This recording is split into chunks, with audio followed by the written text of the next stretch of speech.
যারে কুল কুল দুকুল গেল তার লাগে কি করো। 2002-এ আমি আমার ভ্রমণ করেছিলাম ওনার সঙ্গে। বলাটা কষ্ট। Sorry. ও নদীরে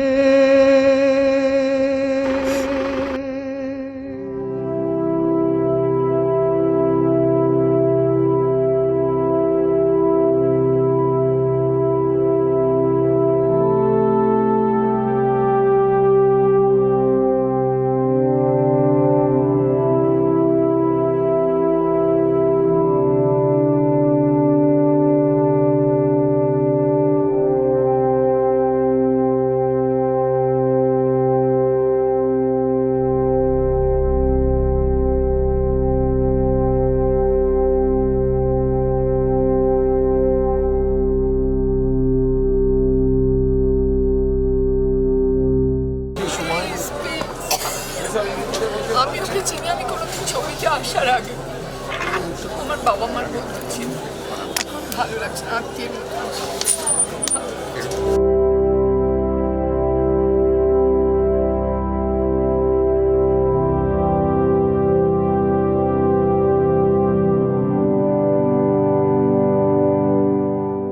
কি হারালাম সেটা আমি বুঝতে পারছি।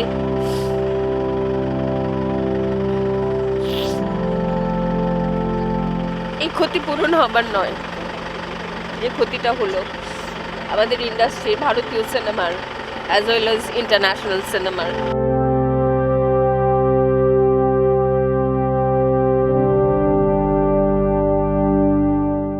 মনের মানুষ দেখে আমাকে বাড়িতে ডেকে, আমাকে আর গৌতমদা দুজনকে, কারণ উনি হলে এসে দেখেছিলেন, তখন উনি হলে আসতেন, সেটার যে ধরনের কথা আমার কাছে বলেছিল ওইটাই আমার কাছে। কিন্তু তারপরে আমি না অনেকবার গেছি ইনফ্যাক্ট ওনার কাছে, মানে যেতামও, এবং আমি খুব ইচ্ছে ছিল যদি একটা ছবি ডিরেকশন দেয়। আমি অঞ্জনদাকে, গৌতমদাকে বলেছিলাম তোমরা, ঋতুও ইনফ্যাক্ট তখনও বেঁচে, কারণ তোরা তিনজনে থাকিস ফ্লোরে, মৃণাল যেটা একটা ছবি ডিরেক্ট করে, হয়ে ওঠেনি।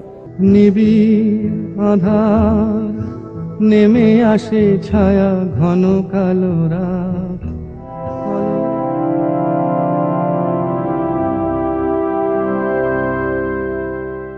এটুকু শুধু বলতে পারি যে উনি শুধু চিত্র পরিচালক না, উনি খুব বড় শিক্ষাগুরুও ছিলেন। খুব স্নেহ ভরে আমাদের মতো ছোট ছেলে মেয়েদের হাতে করে কাজ শিখিয়েছেন। উনি প্রচণ্ড রসিক লোক, জানে না, মানে ওর এমনি যে ভয়ানক উঁচু মাপের ছবি করতেন সেটা তো অন্য ব্যাপার, কিন্তু মানুষ হিসেবে ভীষণ মানে ফ্রেন্ডলি। আমার থেকে বয়সে অনেক বড়, কিন্তু কখনো বয়সে বড়টা বোঝা যেত না।